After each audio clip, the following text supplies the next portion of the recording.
Pagi di pesisir selatan Kalimantan.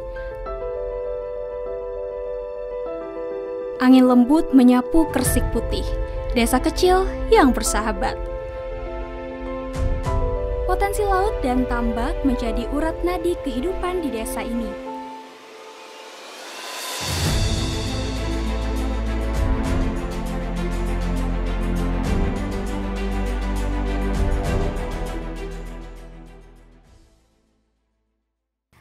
Kali ini berjumpa lagi bersama saya Dinda Nur Kamila dalam Kindai Limpuar. Budidaya bandeng menjadi salah satu kegiatan yang berpeluang besar dalam perekonomian di Indonesia. Dan hari ini saya akan berkunjung ke Desa Kresik Putih, Kecamatan Batu Licin, Kabupaten Tanah Bumbu untuk melihat proses budidaya dari bandeng. Yuk ikuti saya!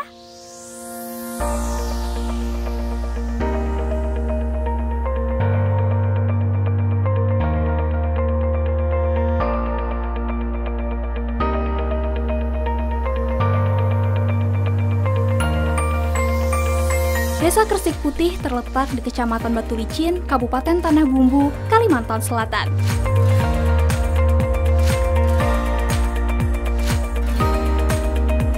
Kawasan pesisir ini menyimpan potensi perikanan yang besar dan menjadi penggerak ekonomi masyarakat sejak puluhan tahun.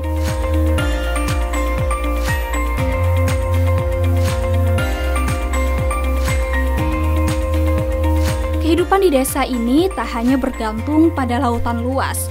Di balik tambak-tambak tenang yang menghampar di tepi pesisir, tersimpan denyut ekonomi dan tradisi.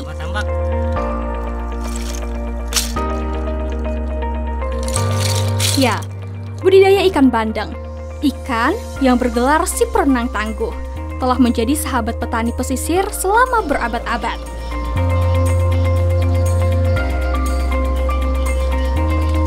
Ikan bandeng atau canos-canos dikenal sebagai ikan rakyat, mudah dipelihara, cepat tumbuh, dan memiliki nilai ekonomi tinggi.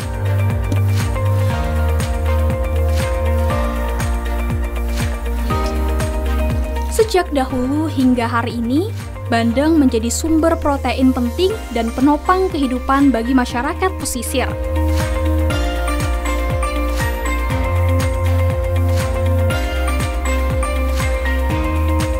Di Desa Kresik Putih, bandeng bukan hanya sekadar ikan.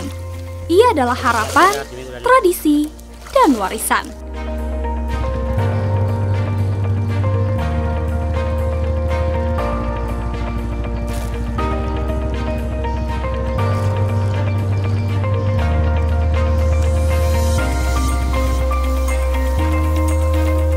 Budidaya bandeng memerlukan kesabaran dan ketekunan, mulai dari penebaran benih, pengolahan kualitas air, hingga pemberian pakan yang teratur merupakan rangkaian aktivitas yang memerlukan penanganan khusus agar hasil budidaya mencapai nilai maksimal. Pemirsa, saat ini saya sudah bersama dengan Pak Darwis yang merupakan pembudidaya dari ikan bandeng. Halo Pak. Halo juga. Gimana kabarnya Pak? Alhamdulillah baik. Dinda mau tanya Pak, bagaimana sih sebenarnya proses dari budidaya bandeng ini? Kalau prosesnya pembudidayaan bandeng ini, pertama-tama kita siapkan lahan. Oke, persiapan lahan. Lalu apa lagi Pak? Kalau lahan itu, airnya itu dikuras dulu. Oke, dikuras dulu, lalu diapakan? Habis pengurasan, kalau sudah sedikit aja airnya, kita kasih racun. Buat apa Pak racun itu? Racun itu buat untuk membasmi semua hama-hama. Hama-hama itu Seperti maksudnya? ikan-ikan lain yang masuk. Berarti selain ikan bandeng itu tidak boleh ada di tambak tersebut ya Pak ya? Iya, kalau mulai awalnya. Oke, selanjutnya setelah pemupukan, peracunan maksudnya? Kalau setelah peracunan itu, kita memupuk dasar, hitungannya di sini. Ya, kalau memupuk dasar itu tujuannya untuk menghidupkan plankton dan menyuburkan tanah. Oke. Buat makanan bandeng. Oke, selanjutnya apa lagi Pak? Selanjutnya kita masukkan air. Oke. Sekitar 1 minggu baru kita mengadakan penebaran. Oh, seperti itu. bandengnya, Itu ya. adalah treatment-treatmentnya. Ya. Dan nanti kita akan melihat pemirsa bagaimana proses dari budidaya bandeng dari awal sampai akhir. Mari ikuti kami. Ayo Pak.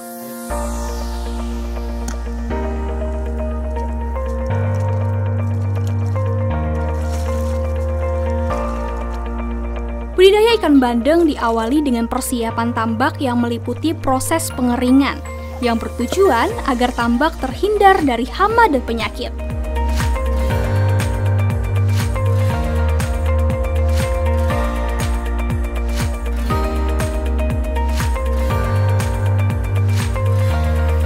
Proses pengeringan biasanya dilakukan selama 7 hingga 14 hari.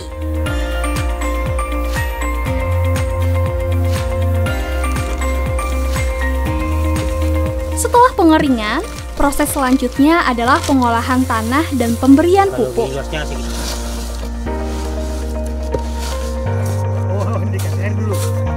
Kegiatan ini bertujuan untuk merangsang pertumbuhan plankton yang menjadi sumber pangan alami ikan bandeng.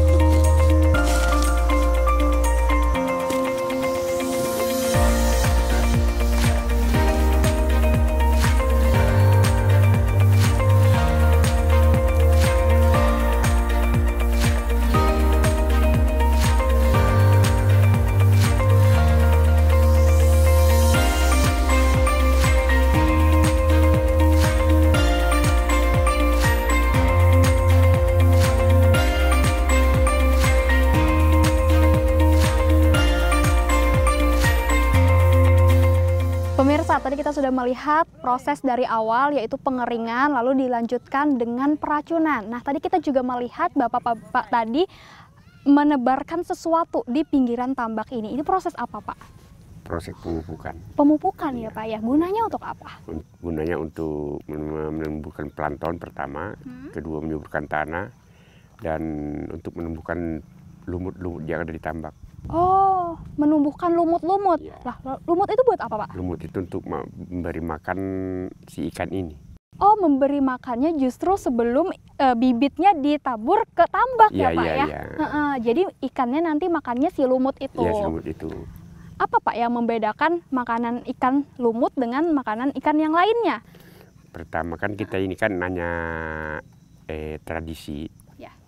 Jadi bedanya dengan intensif, dia kan dikasih pakan. Ya. Kalau pakan itu kan otomatis pakai apa namanya seperti pakan khusus. Okay. Kalau kita kan hanya alami, di situ kira-kira perbedaannya rasa di ikan ini. Rasanya seperti apa nanti? Sehingga rasa ikan ini bedanya agak enak, lebih enak dari dari intensif. Oh gitu, ya yang nggak bawa tanah ya, gitu ya Pak ya. Oke. Lalu tadi ada proses pemupukan. Nah selanjutnya kan nanti akan diisi air ya Pak ya. Ini menunggu waktu berapa lama? Waktunya kita melihat keadaan air aja. Oke. Kalau memang air sudah memungkinkan kita masukkan air itu. Jadi setelah itu air masuk, kita tampung dulu di dalam beberapa hari. Baru kita kontrol kembali apakah sudah bisa diisi atau belum. Karena itu kan plankton belum naik. Kalau begitu masuk air diisi belum bisa. Begitu ya. Berarti harus melihat planktonnya, lalu juga melihat airnya sudah bersih atau belum. Kalau sudah baru dimasukkan airnya, baru diisi bibitnya gitu ya Pak ya. Dan pemirsa, kita pastinya akan melihat juga bagaimana proses dari treatment selanjutnya hingga akhirnya nanti kita akan memanen ikan bandeng tersebut.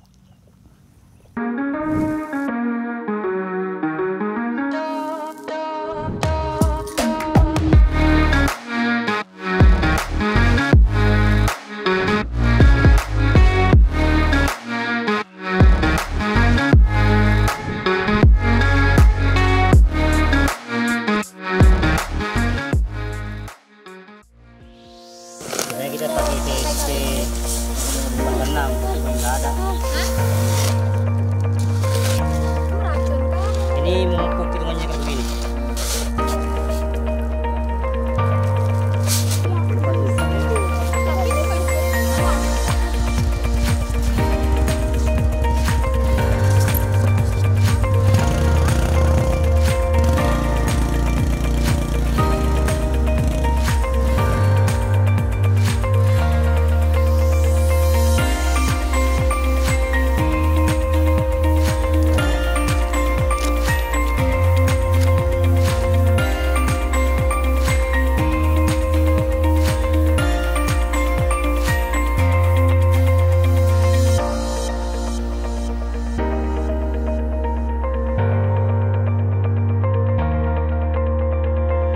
Usai pemberian pupuk, proses selanjutnya adalah pengisian air.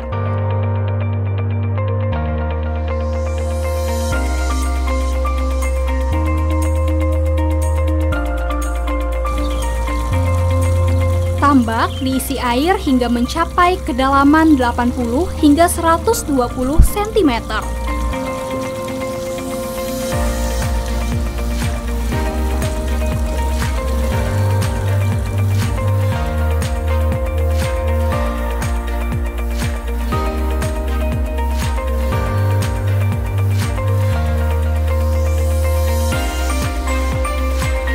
Menggunakan air jernih yang tidak tercemar.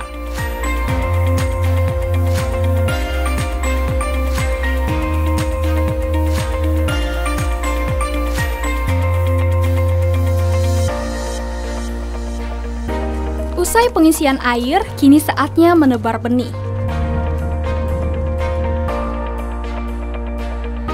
Benih ikan bandeng yang disebar pada tambak baru biasanya berukuran 2 hingga 5 cm.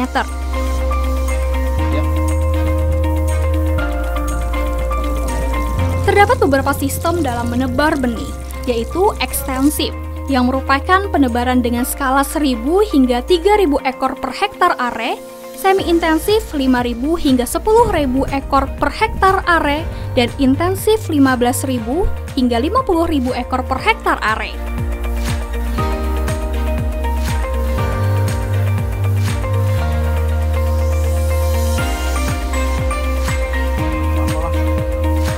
Satu hal yang perlu diperhatikan dalam menebar benih adalah kondisi benih harus disesuaikan dengan suhu dan salinitas air tambak sebelum ditebar.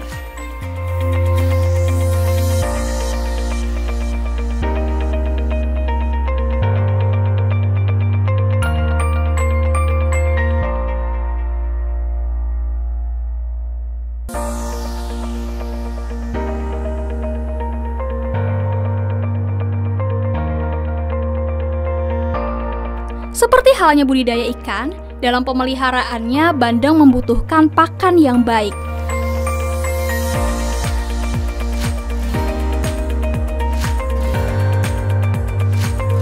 Meski pada dasarnya bandeng dapat mengonsumsi pakan alami seperti plankton, pemberian pakan tambahan seperti pelet juga diperlukan agar pertumbuhan dapat mencapai target sesuai yang diharapkan.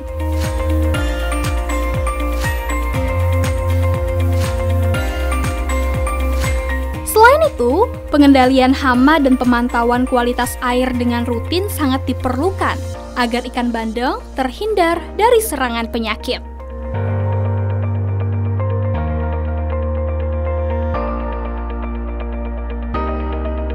Di balik potensi besar budidaya bandeng di Kresik Putih, kendala dan tantangan kerap dihadapi. Perubahan iklim, abrasi pantai, hingga tingginya harga pakan masih menghantui.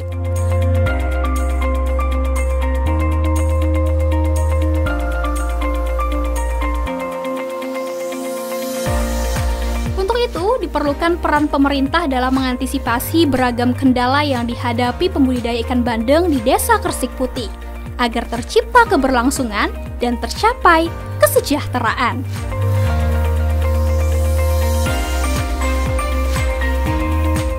Pemirsa, saat ini saya sudah bersama dengan Pak Sas yang merupakan penyuluh perikanan. Pak, kalau kita melihat potensi budidaya bandeng ini sangat luar biasa untuk memajukan perekonomian di Indonesia, apalagi di luar kota begitu ya Pak ya. Nah, kalau kita melihat bagaimana Pak kondisi budidaya bandeng khususnya di Desa Kresik Putih ini? Kalau nilai produksinya, usaha produksi bandeng lumayan. Perkiraan itu kalau produksinya itu 1 hektarnya sekitar 200 sampai 500 kg. Wow, banyak juga ya Pak ya produksinya. Lalu bagaimana terkait dengan pemasarannya? Kalau pemasarannya naik turun. Kalau ada ikan laut biasanya harganya turun. Oke. Tapi apakah juga sudah eksplor atau hanya di kawasan tanah bumbu saja? Biasanya ada permintaan dari Kalteng, ada dari Grogot, biasanya ada dari Makassar juga biasanya. Oke, udah keluar kota juga ya Pak ya. Lalu apakah juga ada kendala yang sangat berarti dalam budidaya bandeng di sini? Kalau kendalanya sih biasanya ada bibit biasanya dibeli pembudidaya yang pertumbuhannya tuh kurang cepat besar. Oke, itu adalah kendalanya ya Pak ya. Kemudian pupuknya juga. Lalu kalau terkait dengan perawatannya apakah juga susah? Kalau perawatannya mudah aja. Oke, relatif lebih mudah mudah, ya iya, Pak ya. iya. Lalu kalau kita melihat perawatannya mudah, lalu juga terkait dengan pemasarannya cukup luar biasa, apakah juga tantangan yang sangat-sangat berarti di desa ini apa Pak dan harapannya juga? Kalau tantangannya biasanya ini pengolahan ikannya belum maksimal. Oke, Karena ikan. masih rumah tangga seperti bandeng cabut duri, bandeng proto sama ini bandeng paria kambu namanya kalau orang Makassar itu. Iya. Yang dagingnya itu dicampur dengan parutan kelapa baru dimasukkan lagi. Itu ya yang menjadi harapan Bapak di sini ya terkait dengan pengolahannya. Karena lumayan ya Pak ya kalau nanti bisa dijadikan sumber oleh-oleh dari Desa Kersik Putih ini begitu. Oke. Dan pemirsa, kita juga sudah berbicara dengan penyuluh perikanan di sini dan kita harapkan semoga terkait dengan budidaya bandeng ini bisa lebih maksimal apalagi khususnya di Desa Kersik Putih.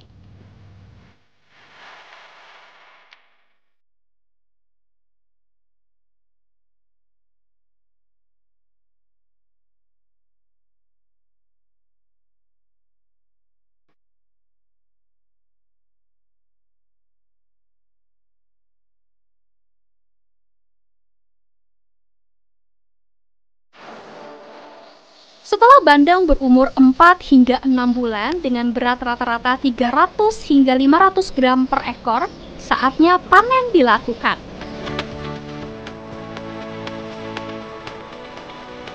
Tahap awal pelaksanaan panen ikan bandeng dilakukan dengan terlebih dahulu mengeringkan tambak.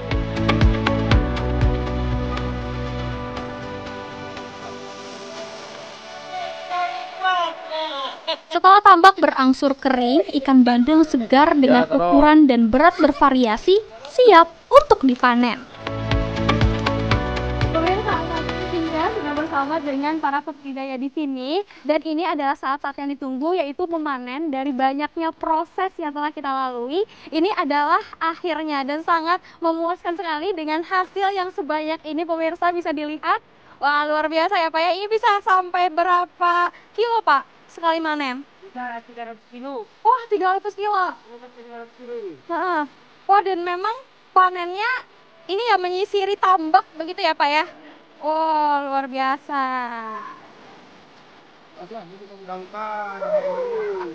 Oh ya Pak, dan juga dalam satu tambak ini cuma ada bandeng atau juga ada hewan-hewan yang lain Pak?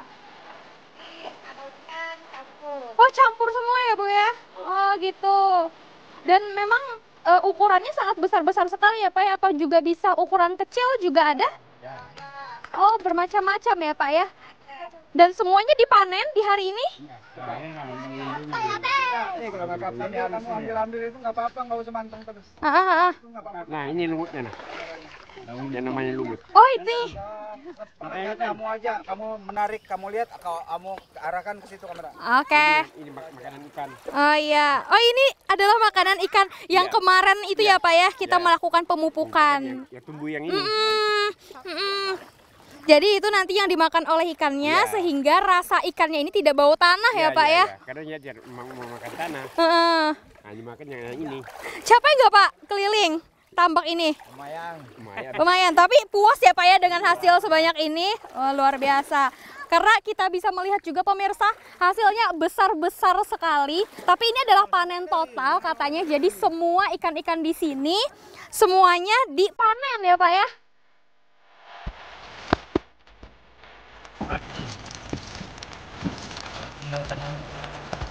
Budidaya bandeng tidak hanya menghasilkan pangan bergizi, tetapi juga menyokong ekonomi keluarga dan membuka lapangan kerja.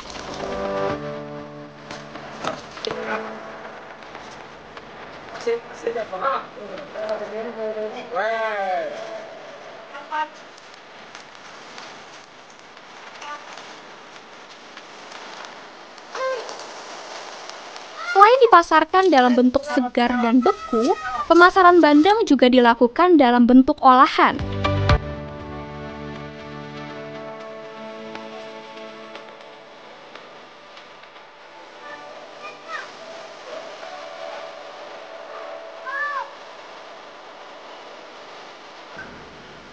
Salah satu usaha rumah tangga dari olahan bandeng yang dikembangkan masyarakat desa adalah pengolahan bandeng presto dan bandeng tanpa duri.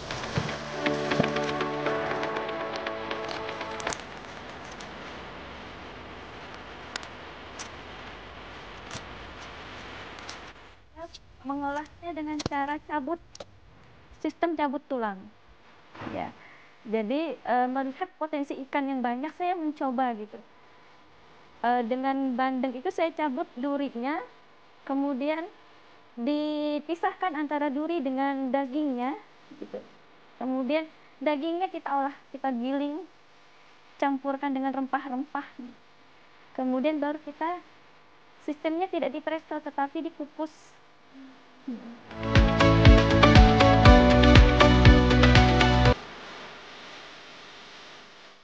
Dari air asin tambak yang tenang, lahirlah harapan. Di Kersik Putih, bandeng bukan hanya tentang hidup, tapi tentang masa depan yang ingin terus dipelihara dan juga dikembangkan.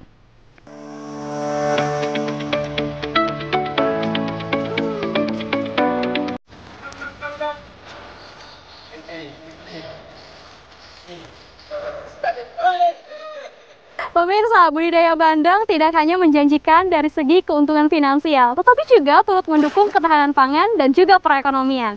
Dan pemirsa, saya Dinda Nur Kamila pamit undur diri. Sampai jumpa dalam Kini Limpuar selanjutnya. Bye-bye!